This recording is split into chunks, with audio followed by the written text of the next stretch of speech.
여러분들 안녕하십니까? 통합사회 8주차 이제 우진쌤 수업입니다. 우리가 시작을 지금 줌 화면으로 하고 있고, 선생님은 지금 촬영을 1학년 4반 교실에서 하고 있는데요. 갑자기 왜 네이버 화면에 이렇게 띄워놨나라고 이야기를 하는데, 여러분들 중에 지난주 과제를 조금 이제 다른 식으로 이해한 거가 있는 것 같아서, 이제 그거에 대해서 어떻게 다른지를 설명을 해주려고 이제 이렇게 노트북 앞에 선생님이 앉았습니다. 지난 시간에 선생님이 과제에 적법 절차의 원리 세 가지의 경우가 언제 해당되는지 쓰세요라고 이야기를 했었잖아요. 그래서 여러분들이 알다시피 적법 절차의 원리라는 것은 우리가 헌법에서 보장하고 있는 기본권 5가지 있죠. 자유권, 평등권, 참정권, 사회권, 청구권 요 5가지를 헌법과 법률로서 제한할 수 있는데, 그 기본권을 제한하더라도 본질적인 내용은 침해할 수 없고, 그리고 우리가 3가지 경우에 한해서만 법률에 의해서 기본권을 어느 정도 제한할 수 있다라는 것이 적법 절차의 원리였습니다. 그 3가지의 정답은 여러분들 알다시피 국가안전보장, 질서유지, 공공복리 이렇게 3가지가 되는데요. 많은 친구들이 좀 다른 걸 써준 것 같아가지고 그 차이를 좀 보려고 합니다. 여기 적법 절차의 원리를 가보시면 우리 많은 친구들이 요거를 써주셨어요. 선생님이 3가지를 쓰라고 했더니 요 3가지를 썼더라고요.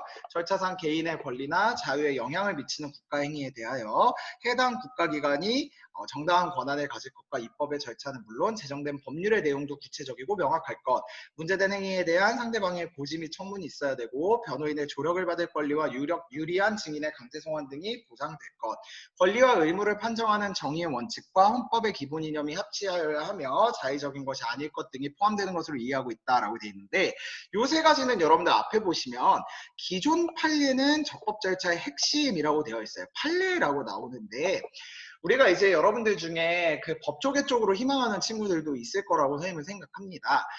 그랬을 때 우리가 어떠한 재판의 상황으로 갔을 때 사실은 법률을 포함한 모든 법령들이 모든 케이스를 다 담아낼 수가 없어요. 그리고 이제 명문화된 법, 그러니까 다시 말해 법전에 있는 법이 어떻게 해석되는지에 따라서도 분명히 달라지거든요. 그랬을 때 이제 판례라는 것도 하나의 법으로 앞에서 그 절차들을 어떻게 그 법을 해석했는지도 일종의 법이 될 수 있는 부분이다라고 생각하시면 되겠고, 그 판례에 따라서 이렇게 3가지가 적법 절차의 원리로서 쓰여졌다라고 되어 있는데, 얘네가 어떻게 차이가 있는지를 좀 이야기를 해주려고 합니다.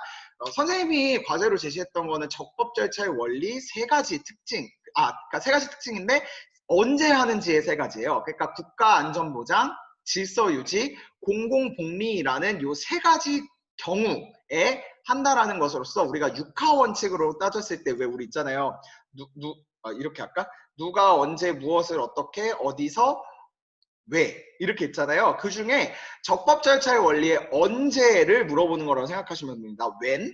그래서 이제 적법 절차 언제 하세요? 라고 이야기할 때 3개, 국가안전보장, 질서유지, 공공복리 이렇게 생각하시면 되겠고, 이제 어떻게 그 적법 절차를 할 거냐라고 했을 때 요 앞에 보시면 죄형법정주의, 법률 불소급의 원칙, 일사부재리의 원칙, 미란다 원칙 같은 것들이 기본적으로 어떻게 적법 절차의 원리를 시행하는지에 대한 설명이고, 또한 판례로서 이렇게 3가지 경우도 있었다라는 것들로 여러분들이 이해를 하시면 되겠어요.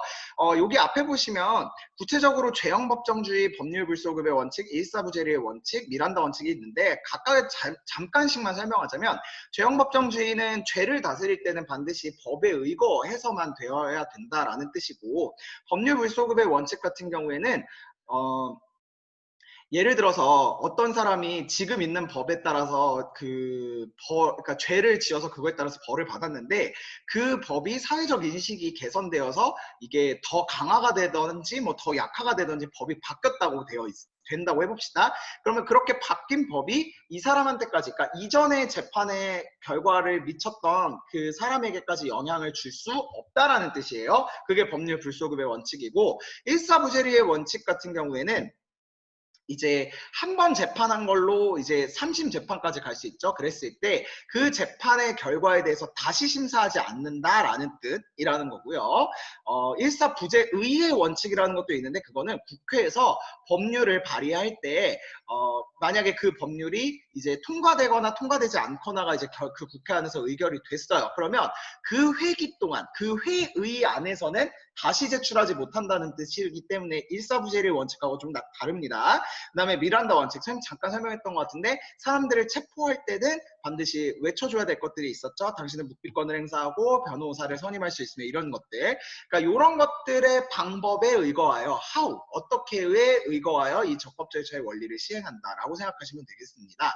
근데 죄형법정주의 법률불소급의 원칙, 일사부재의 원칙, 미란다 원칙 이런 것들은 고1의 통합사회에서는 여러분들이 아직까지 깊이 배울 필요는 없을 것 같아요.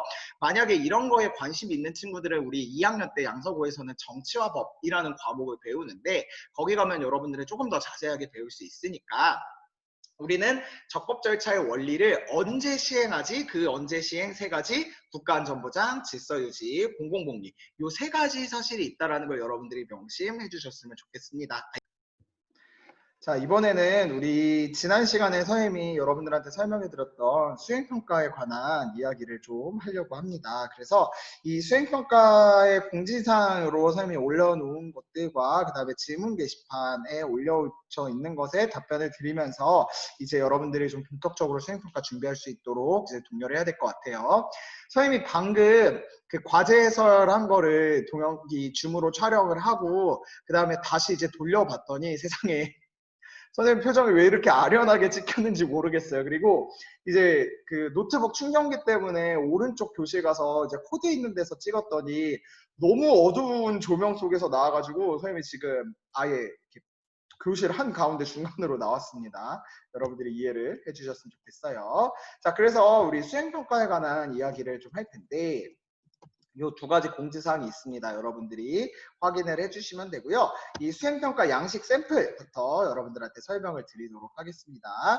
요건 이제 샘플이기 때문에 그리고 또 선생님이 PDF 파일로 올려뒀기 때문에 여러분들이 HWP 파일로 작성을 할 수는 없을 거예요. 단순하게 그냥 여러분들이 이 양식이구나를 참고하는 용도로만 사용하셔야 되고 뭐 여기다가 미리 과제를 써서 당일날은 그냥 제출만 하고 이러면 안 된다는 거 여러분들이 잘 알고 있겠죠.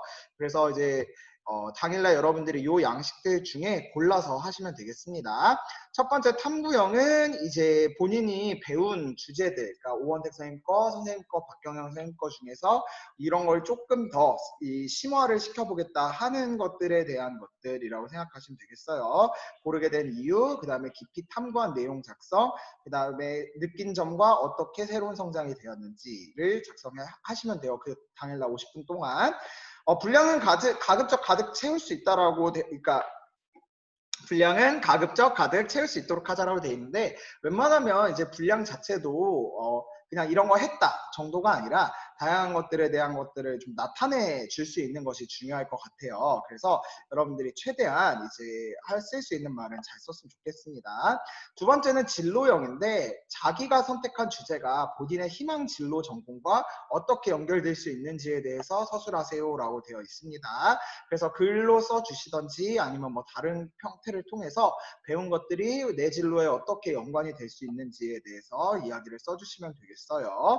세 번째 분석형은 필기예요. 지식의 체계적인 구조와 필기 혹은 정리. 그래서 여러분들이 배운 것들을 한번 나는 누구보다도 이 배운 내용을 정말 잘 정리할 수 있다. 예쁘고 깔끔하게 정리할 수 있다라고 하는 친구들은 이걸 통해서 하시면 되겠고요.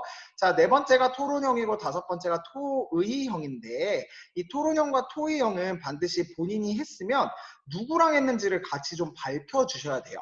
알겠죠? 그래서 여러분들이 이제 누구랑 같이 했는지에 따라서 이제 좀 더 달라질 수 있기 때문에 이제 왜 이렇게 말이 안 나올까요?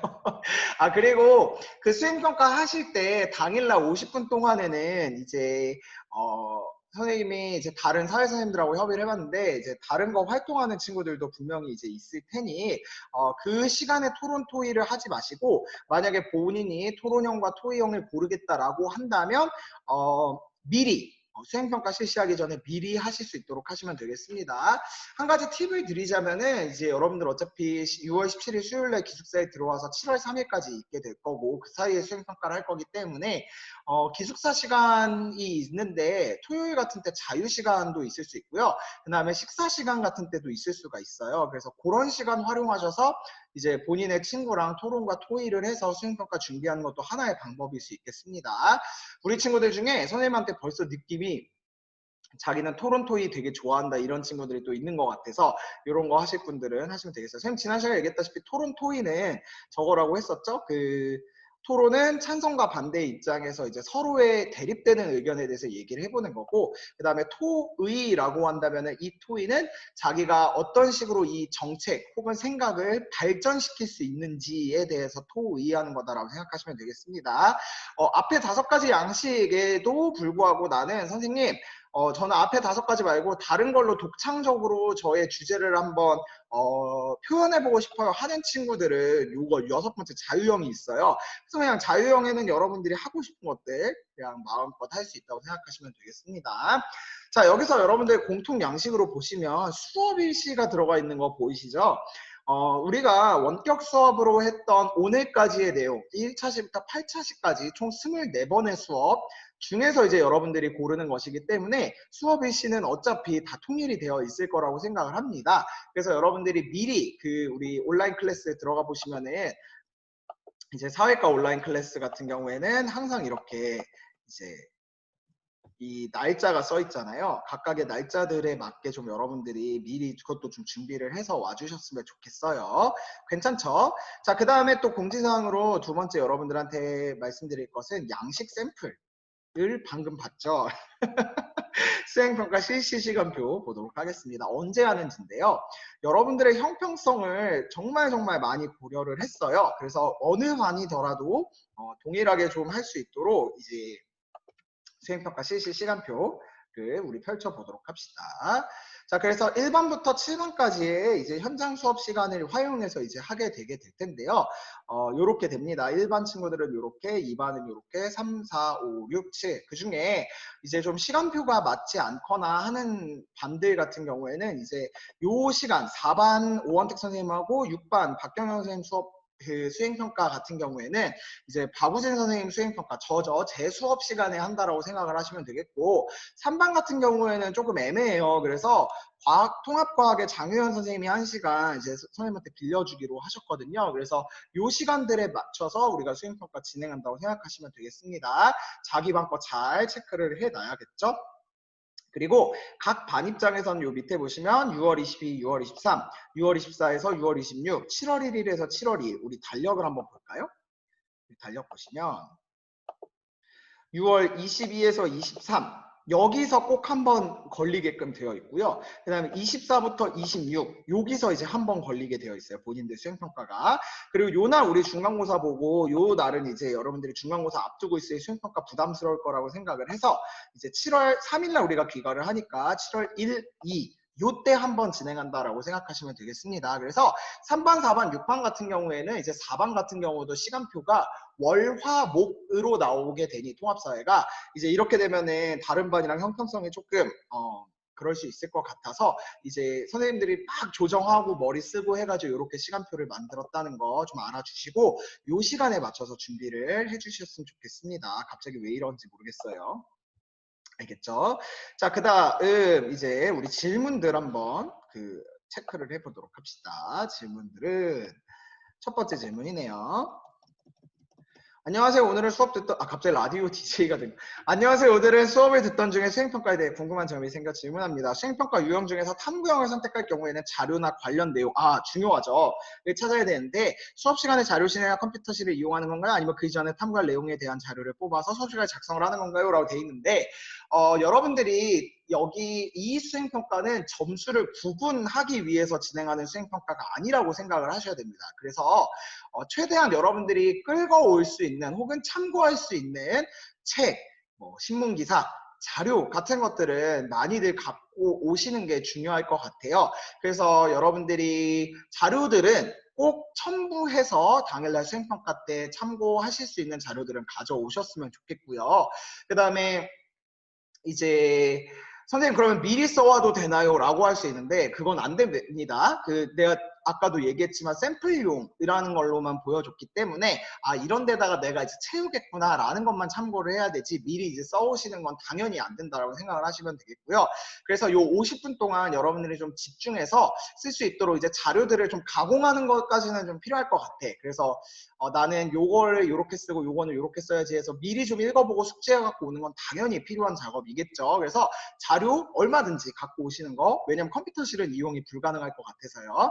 그리고 또 하나, 우리가 사실 이러다 보니까 현장 수업을 2주 동안 하고 또 이제 선생님 수업까지 빼가면서 이제 수행평가를 하다 보니 아마도 현장 수업에는 이제 진도를 따로 나가거나 하지는 못할 것 같아요. 세 분 선생님들 다. 선생님 생각엔. 그래서 너무 아쉬운데 그래도 이제 평가의 부분에서 수행평가를 일정 부분 해야 되는 거는 또 있기 마련이고 우리가 언제 이 코로나 사태가 또 끝날지 모르니까 여러분들이 이 현장 수업에서는 이제 나도 너무너무 여러분들하고 막 진짜 여러분들이 지난주에 코멘트 써달라고 했더니 선생님 웃겨요, 재밌어요, 뭐 내가 만약에 직업이 개그맨이었으면 정말 너무 좋았을 것 같아요. 이제 어쨌든 이 수행평가에 관해서는요, 여러분들이 이 현장 수업계 다 안다고 생각하시고 그 원격 수업으로 이제 선생님도 더 준비 잘 해서 할 테니까 여러분들이 좀 그렇게 해오시면 좋겠습니다. 우리 현장 수업에서는 거의 수행평가만 할 것 같아요. 그리고 시험 범위. 2차 집필고사다 보니까 이제 시험 범위가 당연히 많아지는 거 아니오라고 이야기를 할 텐데 당연히 그거는 그럴 수밖에 없는 상황이고 사실상 그 한 번으로 내신이 좀 갈리는 경우가 생길 것 같아서 여러분들이 미리 원격 수업에 했던 것들은 선생님 이거 추천인데 미리미리 그날 과제하면서 배운 내용들은 여러분들 걸로 딱 정리해 놓으시는 게 중요할 것 같아요. 교과서에다가 정리를 하든 아니면 여러분들 필기 노트를 따로 준비해서 정리를 하든 그 교과서나 아니면 선생님들 개념 프린트들 다 올려주고 계시잖아요. 그래서 그런 것들은 이제 여러분들이 이제 미리미리 준비를 해주셔서 이제 2학기자가 이제 2차 집필고사, 1학기 기말고사 때 다 들어갈 수 있을 테니까 선생님 것도, 박경현 선생님 것도, 오원택 선생님 것도 여러분들이 그렇게 좀 준비해 주셨으면 좋겠습니다. 자, 그 다음 두 번째 사연. 주제는 자유롭게 자신이 자유롭게 정하는 것인가요? 활동지에 있는 내용에 따라 자신이 정한 주제로 작성하는 건가요?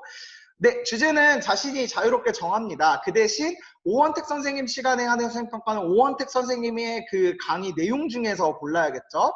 그리고 활동지에 있는 내용에 따라 자신이 정한 주제로 작성하는 건가요? 뭐 같은 얘기일 것 같아요. 그래서 뭐 예를 들어 난 오원택 선생님의 기후를 잘하고 싶은데 뭐 분석형으로 해보겠다 하는 친구도 있을 수 있고 아니면 본인의 진로에 맞게 진로형으로 하겠다라고 할 때는 양식이 다르게 될 수는 있겠지만 그럼 이제 당일날 선생님 저는 진로형 주세요. 선생님 저는 탐구형 주세요. 이렇게 할 수 있겠죠. 그 대신 주제는 자기가 자유롭게 그 선생님한테 배운 범위 내에서 정해서 한다라고 생각하시면 되겠습니다. 그리고 선생님 개인적으로는 그런 친구들이 있을 수도 있을 것 같아. 뭐 박경영 선생님 거, 박우진 선생님 거, 오원택 선생님 거 다 탐구형으로만 한다든지 다 분석형으로만 한다든지 뭐 이럴 수 있는데 그거는 제한을 두지는 않겠지만 그러니까 그렇게 하지 마세요 이렇게 얘기는 안 하겠지만 가급적이면은 좀 다양한 양식을 했으면 좋겠어요 선생님은. 그래야지 여러분들이 사회 시간에 배운 그런 개념들과 원리들을 좀 다양하게 펼칠 수 있을 거라고 선생님 생각하거든. 알겠지? 그래서 다양한 양식들 좀 해줄 수 있도록 합시다. 그 다음 활동지 작성에 필요할 것 같은 자료들은 미리 프린트해 가야 하나요? 네. 학교에서도 자료를 추가로 찾아볼 수 있어요. 있는데 이제 컴퓨터실이 있는데 인강실이 근데 거기가 프린트가 되는지가 프린팅 룸이 있어요. 1층에 프린팅 룸이 있기 때문에 이제 작성을 본인이 좀 조사를 해가지고 USB 같은 거에 담아가지고 여기 와가지고 이제 USB로 컴퓨터에 꽂아서 프린트를 할 수 있는 방이 있기는 합니다.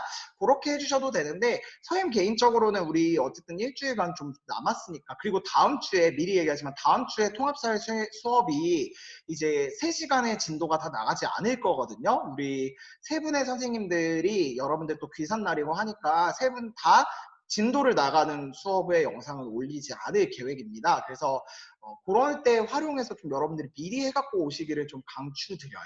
알겠죠? 만약에 필요하시면 여기 와서 프린팅 하셔도 되고 그 다음에 아이패드와 같은 태블릿을 가지고 수행평가에 와도 되나요? 라고 질문을 하는데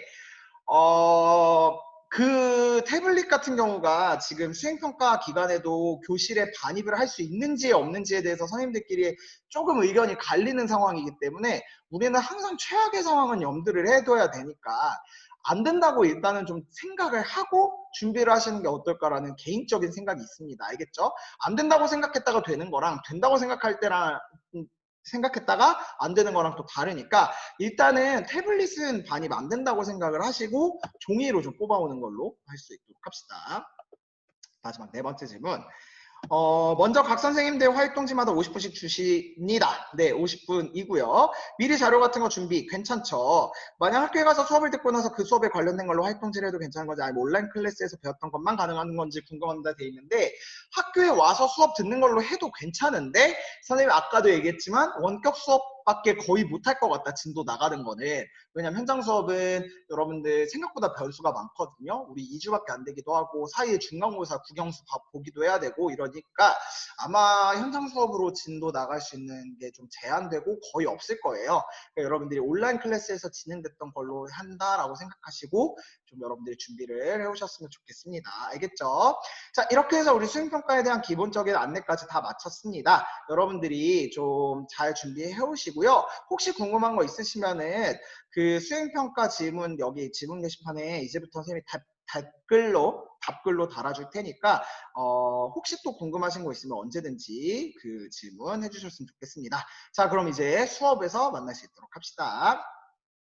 그러면 이제 우리 다시 칠판으로 왔습니다. 그래서 칠판 확실히 줌으로 보는 것보다 이렇게 선생님도 개인적으로 칠판에서 칠판 앞에서 여러분들 보는 게 훨씬 더 편한 것 같고 더 좋은 것 같아요. 줌이 아직 어색한 건지는 모르겠는데 아무튼 그렇습니다. 자, 그래서 이제 오늘까지 여러분들 진도 나가면 우리 4단원에 소단원이 총 6개가 있는데 그 중에 1, 2, 3, 4단원까지 이제 끝난다라고 생각하시면 되겠고 그리고 이제 4단원에 소단원 5, 6단원은 우리 수행평가 진행하고 나서 7월쯤에 진도 나갈게요. 그래서 미리 선생님 이야기하자면 선생님 2차 집필고사 시험 범위는 4단원 전체라고 생각하시면 되겠어요. 괜찮지? 근데 이제 여러분들 학습 부담을 좀 줄여드리려고 6월 말에 이제 수행평가 진행한 다음에 7월 달에 다시 원격으로 진행을 하든 현장에서 수업을 하든 어쨌든 수업을 한 다음에 어쨌든 집필고사 보기 전에 학교 돌아오잖아. 그랬을 때 4단원 한번 쭉 정리해 줄 테니까 여러분들이 앞에 거 준비 잘 해놓으시면서도 까먹었을 걸 대비해서 선생님도 한번 정리해 줄 거다. 이렇게 또 알고 계시면 좋겠습니다. 그 다음에 선생님이 과목 선택에 대한 이야기 해준다고 이야기를 했었잖아요. 미리 얘기를 할까? 그랬을 때 우리가 2학년 사탐 과목 4개랑 3학년 사탐 과목 4개 플러스 하나가 어떻게 구성되는지는 다음 시간에 설명을 해주려고 합니다. 그래서 우리 다음 원격 수업 6월 17일 날 우리가 해야 될 것들부터 미리 좀 이야기를 하자면 그날은 오원택 선생님, 박경영 선생님 그리고 선생님 다 진도는 따로 나가지 않을 거고 2학년, 3학년 선생님이 사회탐구 과목에 대해서 여러분들한테 좀 설명을 해줄 거야. 어떤 과목은 어떤 특징이 있고 또 어떻게 공부하는 게 좋고 어떤 진로를 선택하는 친구들이 고르면 좋고 뭐 이런 것들을 다음 주에 내가 알려줄 거니까 오늘 말고 다음 시간에는 우리가 또 이날이 귀사일이잖아요. 그러니까 학교 들어오는 날인데 너무 또 많은 진도 나가는 거 분명히 여러분들한테도 부담이 있을 거라고 생각을 해서 그래서 요 날은 요거랑 그 다음에 또 뭐 있냐면은 우리가 1년 동안 교과 수업 시간 동안에 이제 안전교육을 좀 몇 시간을 해야 돼. 그 중에 하나가 우리 통합사회에서 해야 되는 게 재난안전인데 그 영상이 잠깐 이제 올라갈 겁니다. 그래서 다음 주에 올라오는 강의는 이렇게 2개를 수강해 주시고 그 다음에 얘네 같은 경우에는 EBS 온라인 클래스의 수강 그 진도 율로 평가를 할 테니 수강 진도율로 그러니까 과제 따로 없이 통합사회는 그동안 과제로만 했었으니까 과제 따로 없이 수강만 여러분들이 완벽하게 100% 채워오시면 다음 주 수요일은 문제 없다라고 생각하시면 되겠습니다. 3시간 통합사회 전부 다 알겠죠? 나 다음 주 과제 없어요. 알겠지? 자, 그러면 이제 오늘 진도 나가기 위해서 우리는 교과서 108쪽 펼쳐볼 수 있도록 하겠습니다. 108쪽.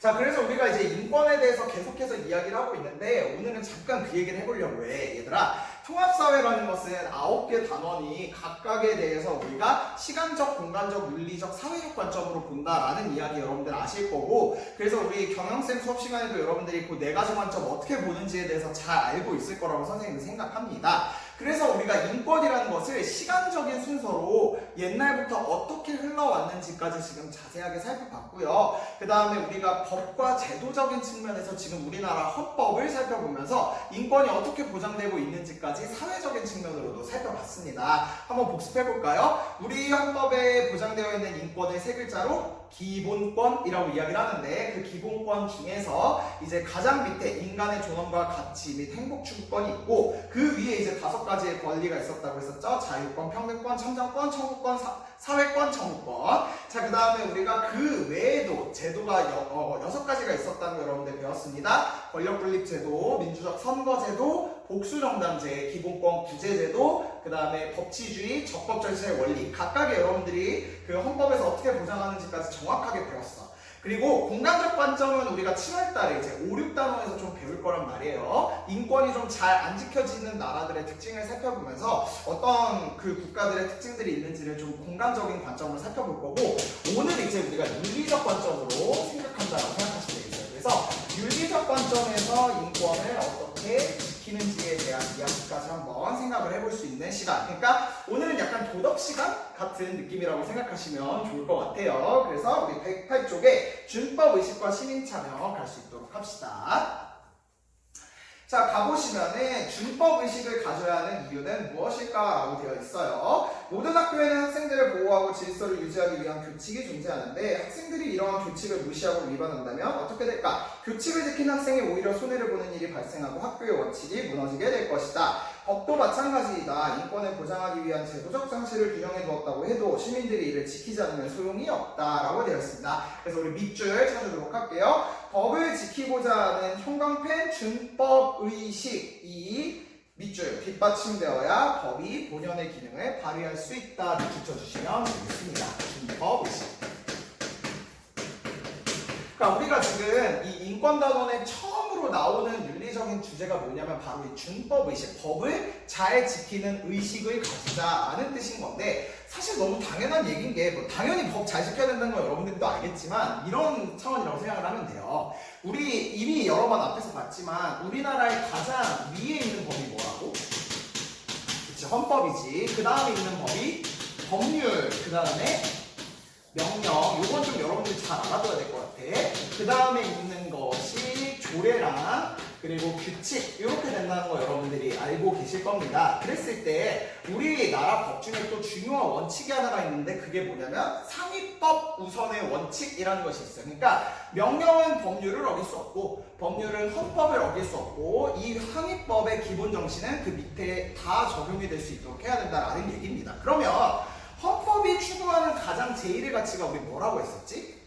국민의 기본권을 보장하는 거고, 그 밑에 법들도 다 국민의 기본권을 보장할 수 있도록 규정을 해놓은 건데, 그 법을 열심히 만들어놨지만 그걸 아무도 안 지킨다. 그러면 우리 인권이 당연히 기본적으로 보장이 안 된다는 이야기인 거겠죠. 그러니까 준법의식을 가진다라는 이야기는 헌법의 기본 정신인 국민의 기본권을 잘 보장할 수 있는 모든 법령에 대해서 우리가 잘 따라간다라고 생각하시면 되겠다는 이야기입니다. 그래서 우리가 준법의식을 가졌을 때 좋은 점이 교과서 109쪽에 나와 있는데요. 109쪽 한번 가볼 수 있도록 합시다. 오늘 부분이 좀 교과서 서술이 길어요. 그래서 내가 그걸 다 읽지는 않을 건데, 여러분들이 한번 오늘 강의가 그리고 되게 짧을 거거든. 그래서 지나고 나서 여러분들 한번 좀 꼼꼼하게 읽어봐 주세요. 세 번째 줄에 우리 밑줄 치도록 합시다. 시민의 준법의식은 밑줄 사회 질서를 유지한다. 밑줄 쳐주시면 되겠어요. 시민의 질서, 그러니까 다시 시민의 준법의식은 사회적인 차원에서 사회 질서를 유지한다. 그러니까 우리가 현대사회가 굉장히 사람도 많이 살아가고, 그리고 워낙 고도화된 사회이기도 하니까 당연히 그 많은 사람들이 있는 상황 속에서 질서를 유지할 수 있도록 법이 잘 이렇게 만들어져 있겠지, 규칙으로. 그러니까 사회적 측면에서 당연히 사회 질서를 유지하기 때문에 우리는 준법의식을 가져야 된다는 거고, 그 다음에 개인적인 측면에서는 그 다음 문단에 밑줄 칩시다. 시민의 준법의식은 개인의 자유와 권리를 보호한다. 개인의 자유와 권리를 보호한다. 라고 여러분들이 밑줄 쳐주시면 되겠습니다. 이게 준법의식을 가져야 되는 이유. 오케이. 자, 그럼 두 번째 주제가 뭐냐면 시민참여예요. 우리가 국가적인 측면에서 당연히 법을 잘 지키는 것도 너무너무 중요한데 우리가 사회의 정치적인 현상이나 아니면 사회의 다양한 이슈들에 대해서 시민들이 참여도 할 수 있어야 된다는 얘기야. 왜 그럴까요, 여러분들? 뭐 당연하게 여러분들이 생각을 들 수 있겠지만 거기 보시면 우리 교과서 볼까? 시민들이 투철한 준법의식을 갖고 법을 준수할 때 사회질서가 유지되고 공동체도 더욱 발전할 수 있다. 하지만 법이나 정책이 항상 바람직한 방향으로만 운영되는 것은 아니다. 시민의 감시가 없으면 정책 결정 과정이 불공정하게 이루어질 수 있어 시민들의 권리와 의사에 부합하지 않는 법과 정책이 만들어지기도 한다. 그렇기 때문에 우리는 항상 그 상황에 대해서 우리가 직접 민주주의를 또 채택을 못하고 있으니 민주주의의 본연의 실현을 다하기 위해서 우리는 열심히 참여할 수 있도록 해야 된다라는 뜻으로 밑줄 시민들이 참여의식을 갖고 정치 과정이나 사회 공공 문제에 적극적으로 개입할 필요 밑줄 쳐주시고요. 시민 참여에다가 형광펜을 쳐주시면 되겠습니다. 시민 참여. 그래서 거기 밑에 보시면 연일 터져 나오는 끔찍한 아동학대 소식에 분노한 시민들이 문제 해결에 직접 팔을 걷어붙이고 나섰다라고 되어 있어요. 얼마 전에 뉴스 봤을 때도 선생님이 그 아동학대에 대한 얘기가 요즘 한창 또 사회적으로 이슈가 많이 되고 있는데 그 아동학대는 사실 너무 끔찍한 일이다 보니 다양한 사회 단체들, 그러니까 개인이 참여할 수도 있지만 그 생각을 같이 하는 사람들끼리 함께 모여서 시민단체 같은 걸 결성한다든지 아니면 캠페인을 통해 이것들을 적극적으로 활동할 수 있도록 이제 참여를 하는 것이 또 하나의 이제 모습이다. 우리 사회를 바람직하게 이끌어갈 수 있는 방법이다라고 생각할 수 있겠죠. 그래서 시민 참여가 중요한 이유, 우리 또 밑줄 치면서 가보도록 할게. 세 번째 줄에 지금 선생님이 읽은 문단의 밑으로 가보면 됩니다. 밑에서 세 번째 줄 정의로운 사회 실현에 이 바지 밑줄 쳐주시면 되겠어요. 정의로운 사회 실현에 이 바지. 그러니까 우리가 사회에 적극적으로 시민 참여를 한다는 것이 곧 정의로운 사회를 이끌어가는데 당연히 도움을 준다는 얘기죠. 그래서 밑에서 두 번째 줄부터 밑줄 모든 사회 구성원들의 인간 존엄성이 보장되는 정의로운 사회에 다가서도록 하는 것이다. 에다가 밑줄 쳐주시면 되겠습니다. 괜찮죠? 이 정의라는 것 영어로 justice definition 아니고 영어의 뜻으로서 정의, justice는 사실은 굉장히 많은 학자들이 이 정의가 무엇일지에 대해서 고민도 많이 했고 그래서 여러분들 서점 같은 데 가보면 베스트셀러 정의란 무엇인가 라는 게 굉장히 또 많은 사람들한테 읽혔던 책이기도 하죠. 이 정의에 대해서는 우리가 이 4단원까지 배우고 나서 6단원에서 다양한 학자들의 의견을 한번 볼 거거든? 그러니까 그것도 재밌을 테니까 우리 한번 잘 따라올 수 있도록 하고 어쨌든 우리가 사회에서 이 시민들이 참여할 때 모든 인간의 개인 구성원들의 존엄성이 더 올라갈 수 있다라는 뜻입니다. 다음 두 번째는 우리 110조 위에 밑줄 칩시다. 또한 시민 참여는 현대사회의 형광패 대의 민주주의를 보완한다. 그래서 밑줄 그 다음 줄에 간접적으로 주권을 행사하기 위해 국민의 의사가 잘 반영되지 못할 수 있다. 일단 밑줄 쳐주시고 우리가 지금 선택하고 있는 대의 민주주의라는 것은 간접 민주주의랑 비슷한 뜻인 건데 쉽게 말해서 내 의사를 대표자에게 대신 대리로 이제 시행할 수 있도록 한다라고 생각하시면 되겠어요. 우리가 사실은 모두가 주권을 가진 국민주권이기 때문에 사실은 우리가 다 법률을 제정하는 과정에서 우리 모두가 참여하는 게 원칙이지만 그러면 5천만 명이 다 모여가지고 할 수 있다? 그건 아니니까 우리가 이제 국회의원에 선출을 하죠. 선거를 통해. 그리고 그 사람들이 나의 의사를 대신해서 법을 만들 수 있도록 이렇게 지금 우리가 하고 있죠. 하지만 이 대의 민주주의는 뭐 자칫 잘못하면 이게 역효과라기보다도 부작용이 발생할 수 있다는 거야. 그러니까 그 사람이 알아서 하겠지 하고 나 몰라 한다든지 아니면 내 의사와 상관없이 그냥 그 사람이 독자적으로 행동을 할 수 있으니 그 대의민주주의를 항상 보완할 수 있도록 우리가 시민참여를 열심히 해야 된다라고 여러분들이 생각하시면 되겠다는 이야기입니다. 그래서 시민참여 방법이 여러분들 보시면 100부 쪽에 나와 있는데 교과서에 다시 한쪽 돌아오셔서 시민참여의 방법에는 거기 보시면 선거, 투표 사실 너무 당연한 이야기지. 그 다음에 거기 또 뭐가 있냐면 서명운동. 그 다음 세 번째 보시면은 1인 시위. 이런 것들이 있다고 합니다. 내가 이쯤에서 선거를 꼭 해야 되는 이유를 설명을 했는지 안 했는지 기억이 안 나가지고, 원래 여기 있으면은 여러분들이 막 얘기를 해줄 건데, 얘기를 해야 되나? 말아야 되나? 같은 얘기라도 또 들어도 괜찮죠, 여러분? 네, 좋습니다. 내가 얘기하고 싶은 게 뭐냐면은, 우리나라의 역대 이제 선거 투표율이라는 거, 그러니까 선거의 투표율이라는 것이 여러분들 항상 나오잖아요. 그래서 이번 총선 같은 경우에는 선생님이 알기로는 최종 투표율 한 68% 정도 된 걸로 알고 있어요. 그러니까 뭐냐면 선생님 이번에 선거할 때 이제 선거의 사무원으로 내가 일을 했었거든. 그래서 어떻게 하냐면 사람이 이렇게 선거를 하러 쫄래쫄래 와. 그러면 요 앞에서 이제 신분증을 내잖아. 그래서 여러분들 2년 뒤부터 할 수 있는 거니까 내가 지금 얘기하는 거야. 그래서 신분증을 제시하면 이 신분증을 보고 이 사람 맞구나 해서 서명을 해. 그래서 그 다음에 이제 다음 장소에 가서 투표용지를 주는 이런 식으로 되어 있거든요. 그러면 여기에 서명을 한 사람들은 우리가 투표를 했다라고 보여지니, 그러면 몇 명이 투표를 했는지가 다 집계가 된단 말이야. 그리고 누가 투표했는지에 따라 이게 연령별로도 구분되고 지역으로도 구분되고 성별로도 구분되고 이렇게 우리가 데이터를 뽑아낼 수가 있어요. 그랬을 때, 근데 여기서 질문은 이거 안 한 것 같아. 자, 20대가 있고 60대가 있다고 해봅시다. 30대, 40대, 50대, 60대 이렇게 있으면 여러분들이 생각할 때 요 계층, 그러니까 60대 이상이고 만 19세는 여기에 들어간다고 해봅시다. 그랬을 때 우리나라에서 선거율이 가장 높은 계층이 어디일까? 이 5계층 중에.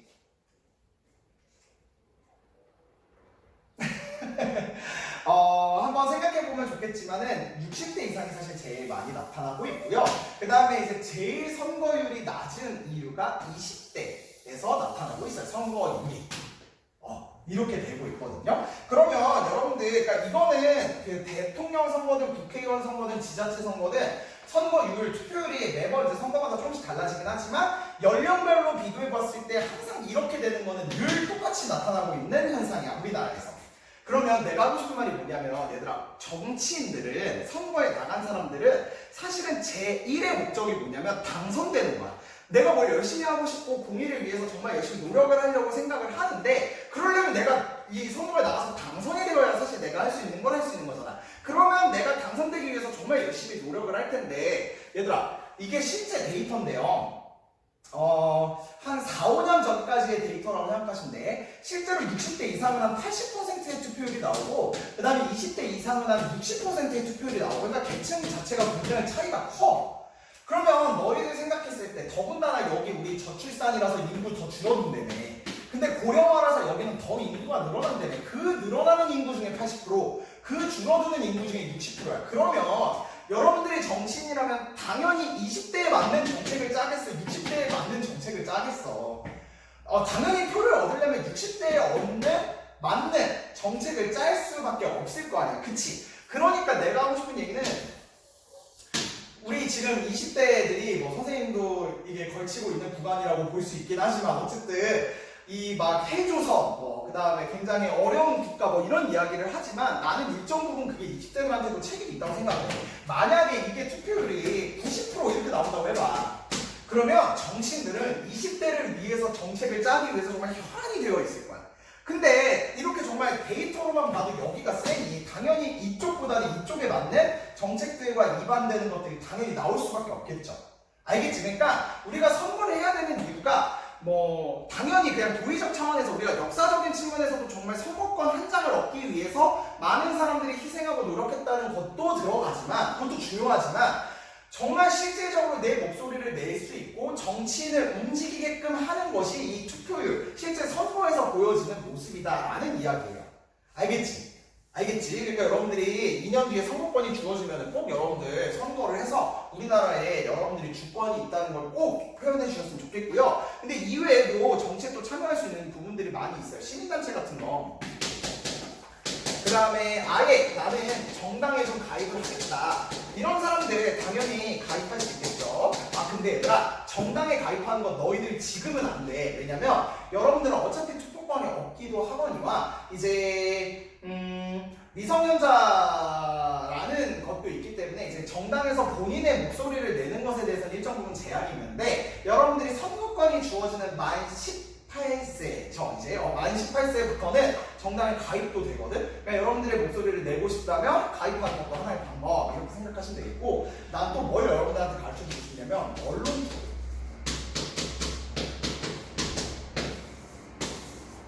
투구가 뭐냐면 글을 던진다라는 소리로서 이제 신문사에다 내 글을 이제 투척은 아니고 투고하는 건데 이제 신문을 읽다 보면 여러분들 요즘은 종합신문 읽는 집이 많이 없어가지고 거의 대부분 인터넷 신문으로 봐가지고 조금 모를 수도 있겠다. 근데 신문 맨 뒷장에 가보면 여러분들 사설 칼럼란이라는 것이 있거든요. 사설 칼럼 이렇게 쓰여져 있는 칸이 있는데 여기는 이제 독자들 중에 자기가 지금 흘러가고 있는 사안들에 대해서 좀 자기들이 그러니까 본인들의 자기가 그거를 어떻게 느끼고 어떻게 생각하는지에 따라서 이제 글을 던지는 거거든요. 근데 이 사설 칼럼에 독자들이 투고를 할 수 있는 란도 내가 볼 땐 굉장히 중요하다고 생각을 해요. 왜냐면 특히 우리 고등학생 친구들이 교육 분야 있잖아.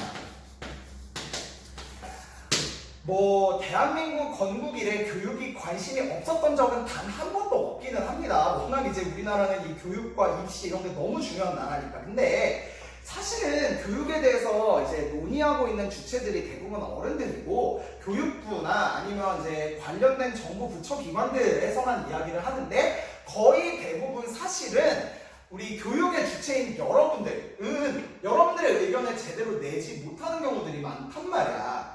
그랬을 때 이 언론 투고에 여러분들이 좀 나는 글을 진짜 올렸으면 좋겠어. 그래서 예를 들어 9월 학기제 이제 진짜 도입을 이렇게 할까 말까 했었는데 이번에 결국 불발되긴 했잖아. 근데 만약에 지금 이루어지는 원격 수업에 대해서 나는 좀 불만이 있다 이런 사람들이 있으면은 여러분들이 진짜 그 신문사 언론사에다 글을 보낼 수도 있는 거고 아니면 이제 온라인 원격 수업을 진행하고 있는 지금 현장에서 이런 것들은 조금 보완이 되었으면 좋겠다 국가적 차원에서 그러면 본인의 생각을 담아서 글 쓰고 하는 것들이 내가 볼 때는 이 교육정책 짜는데 진짜 중요하다고 생각을 하는데 그거를 이제 모르는 친구들이 많겠지. 그리고 내가 한다고 이게 달라질까 뭐 이런 생각들도 있을 거고 근데 그런 하나의 모습들이 이 사회를 또 움직이게 하는 중요한 주체일 수 있다고 선생님은 생각을 하니까 혹시 여러분들이 사회적 사안에 대해서 목소리를 내고 싶다 얼마든지 적극적으로 좀 낼 수 있는 여러분들이 되었으면 좋겠다는 선생님의 좀 개인적인 바람이 있습니다. 알겠죠? 자 여기까지는 사실은 그렇게 어려운 내용이 아닌데 우리가 오늘 진짜 중요하게 배워야 될 거는 110쪽에 그 다음부터 뭐 나오는 시민불복종이야. 시민불복종. 그래서 이 시민불복종에 대해서는 조금 자세하게 배울 테니까 지우고 우리 교과서 110쪽에 가볼 수 있도록 합시다.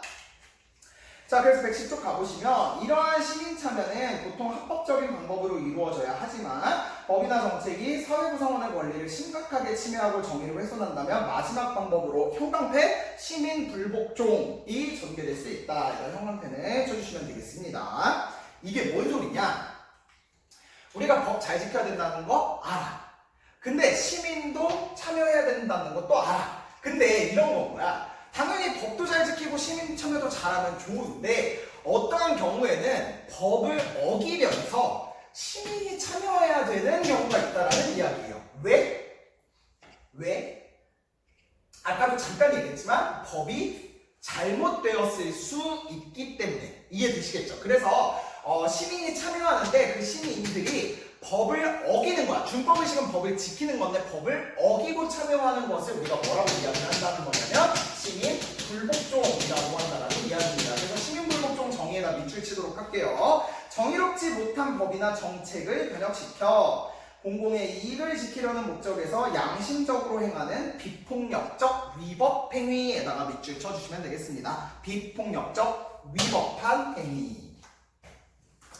자 그래서 이 시민불복종의 개념을 여러분들이 좀 정확하게 잡으셔야 되는데 뭐냐면 이제 나는 그 시민의 참여해서 시민의 목소리를 낼 건데 이 참여하는 모습은 법을 어기는 모습이다 라는 이야기예요. 이 시민불복종에 대해서 이야기하는 학자들은 사실 굉장히 많은데 우리 고1 과정에서는 그 중에 롤스라는 학자에 대해서 배운다고 생각하시면 되겠습니다. 롤스가 정의론이라고 해서 우리 6단원에서도 배울 텐데 하여튼 또 대단한 학자야. 그랬을 때 이제 소로라는 학자도 있고 하여튼 시민불복종을 이야기하는 사람 되게 많은데 그 중에 우리는 롤스를 통해서 기본적인 시민불복종의 개념만 잡는다라고 생각하시면 되겠습니다. 자, 그래서 시민불복종에 우리 밑줄 친 데 그대로 그 다음부터 읽어보자. 국가의 법이나 정책을 정당한 이유 없이 거부한다면 사회 질서가 무너질 수 있으므로 시민불복종은 신중하게 이루어져야 되는데 시민불복종의 정당화 조건에 대해서 살펴보자라고 돼 있어요. 롤스가 이야기할 때는 요 네 가지 정당화 조건이 있어야지만 우리가 시민불복종을 이해할 수 있다라고 이야기를 하는 겁니다. 그래서 우리 하나하나 좀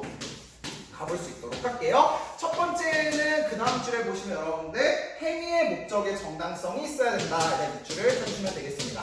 행위 목적의 정당성.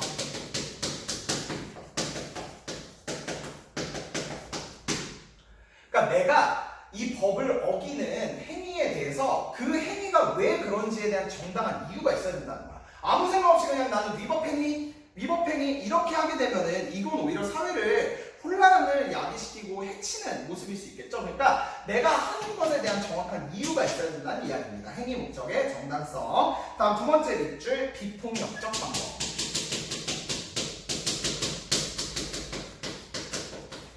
여러분들 혹시 폭력은 폭력을 낳는다 뭐 이런 이야기 들어본 적 있어요? 이게 뭐냐면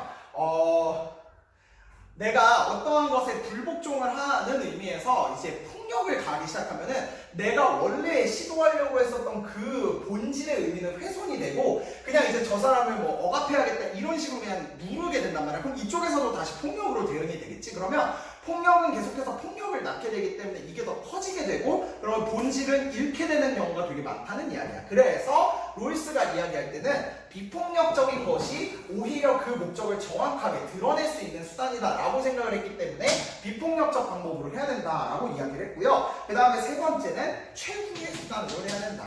최후의 수단.